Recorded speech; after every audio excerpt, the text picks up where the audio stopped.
ગુજરાત રાજ્ય સંગીત અકાદમી અને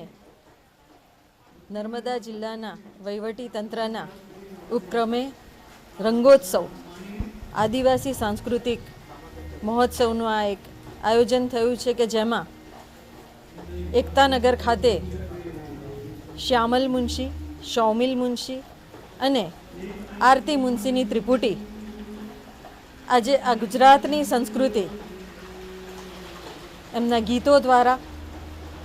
એમના અવાજમાં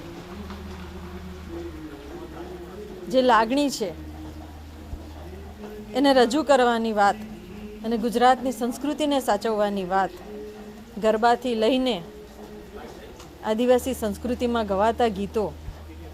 નાના બાળકો છે એના માટે ગવાતા ગીતો અને આવા ગીતો દ્વારા લોકોનો ઉત્સાહ વધારવામાં, સંસ્કૃતિને જાળવવામાં અને ગુજરાતની આ સંસ્કૃતિ એવી છે કે જેમાં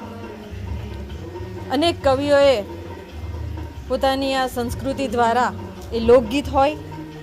ગુજરાતી ગીતો હોય, દોહા હોય, છંદ હોય કે ભજન હોય, પણ ગુજરાતના કવિઓની એક આગવી ઓળખ છે.